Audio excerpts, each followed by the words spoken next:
Hi, my name's Phil. Listen, I'm going to give you a little overview of what we're doing right now on this display. Many of you have checked in with our edgestripkits.com or maybe checked on our Edgestrip Kits YouTube channel, and you see we use our new product when we install floor heating systems. Now, honestly, most of those floor heating systems are done on flat plywood floors. So we just do the perimeter with our Edgestrip kits, we put our floor heat system in there, pour our self-leveler, we got a nice flat floor. Now, I've been challenged by some people in the industry saying, well, listen, that's great on flat floors, but my floors, when I pour self-leveler, it's because they're not flat. So that's why we made up this display. I built this concrete floor to make sure that it's nice and wavy, it's not level, it's got some highs, it's got some lows. It's definitely not a floor that we could tile over. I'm going to show you, by using the versatility and the flexibility of our Edgestrip kits, how we can make this floor perfectly flat, ready for any size tile, and we're going to be adding a floor heating system inside of this floor. Okay, we're just showing you how out of level we cannot install this floor on top of this material unless we got it nice and flat. Suppose we were planning on putting this 18 by 18 tile. There's no way that we can install it on this floor. We're going to make sure that we show you by using our Edgestrip kits and our self-leveler, we're going to be able to install any type of tile on this kind of a structure. Since we're going to be using a self-leveler, we need to prime the floor. I've actually already done that. Normally, we would install our Edgestrip kits like this. Well, you can see how low it is right here, and obviously the self-leveler would just go right over the strips.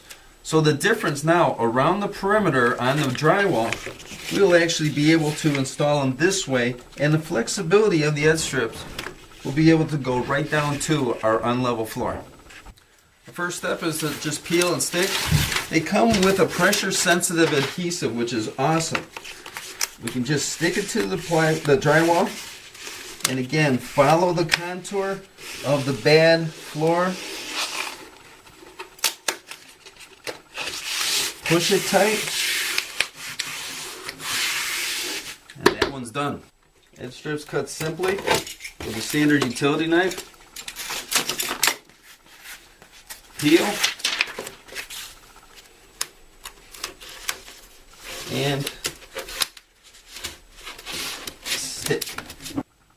The other benefit of having a peel and stick is that we do not have to use an additional caulk or anything at the bottom line.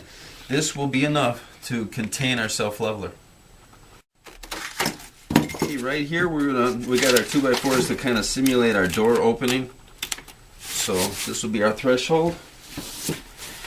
No waste. So we're just going to triple these up.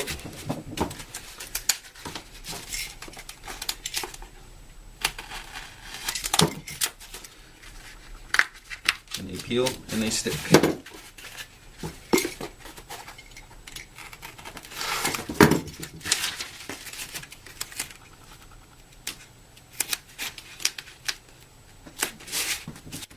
Okay, in this area here, normally there would be another drywall here so we could actually put the strip like this. But we're actually going to stack them up like we would, and then we'll go around the floor heat register so our self-leveler will not go inside the floor heat register.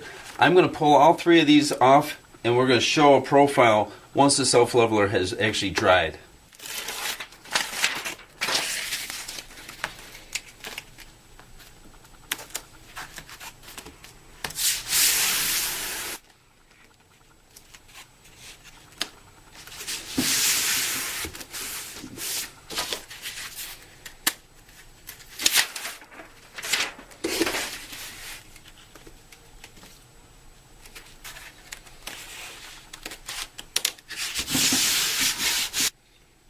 Okay, as we go around the floor register, again we're just going to stack them up.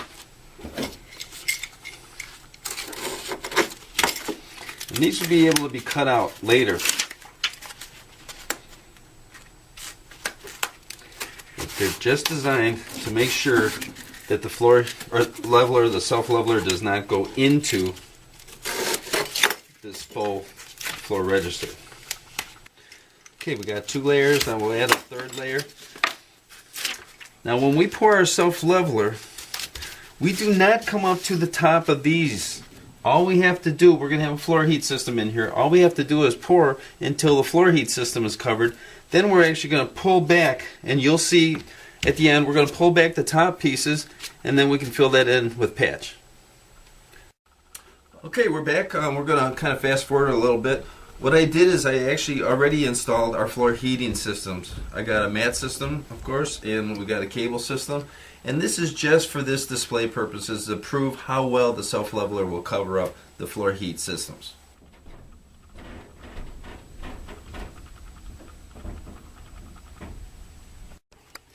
Okay, our next step is to just pour. What's great is we don't have to worry about pouring it up to our strips because the self-leveler will find its own level. We just need to cover up our floor heating systems.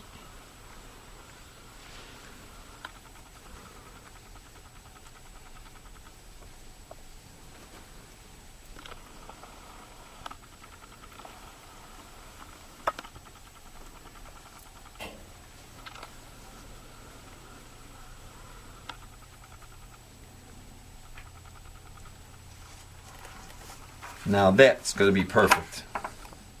Okay, we're back on our second day here. Our self-leveler is dried. Look at how completely flat that is. Remember what our floor looked like. If we wanted to install this plank, now we got a flat surface. Remember, level is desired, but flat is what's required in our tile industry. How about our 18 by 18? Look at how flat that is on the surface. And remember, we have a floor heating system underneath this. We could put mosaic tiles down on here. Of course, any size large format, any type of tile whatsoever by using our edge strips. Okay, in this area where we have our edge strips tripled up, we can just pull off the top one, and now that transition will be fine for tile. Okay, right here we're going to pull off all of our strips here in front, so we can show you the profile of how well the self-leveler and the edge strips repair that real bad concrete floor.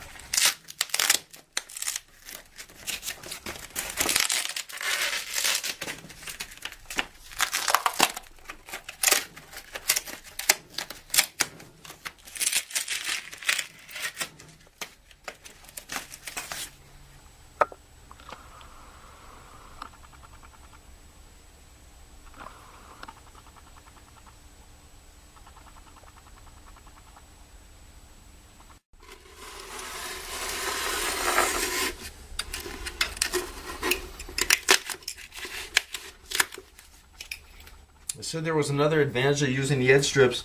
When we set our tile and we cut them off, we're providing that soft joint. It can easily be covered up by your base, or if you're going base and shoe. So now it's not hard grouted, so we won't have the possibility of these tiles tenting. Again, another opportunity to use our edge strip kits to provide a great flat floor. Right, I want to thank Latacrete, of course, and I want to thank New Heat for supplying the materials that we used in this display. I showed you how you can make a terrible, bad concrete floor into a flat surface for any tile. Again, we have a floor heat system under here. You don't even have to put a floor heat system. Any self-leveling pours will benefit from using the edge strips.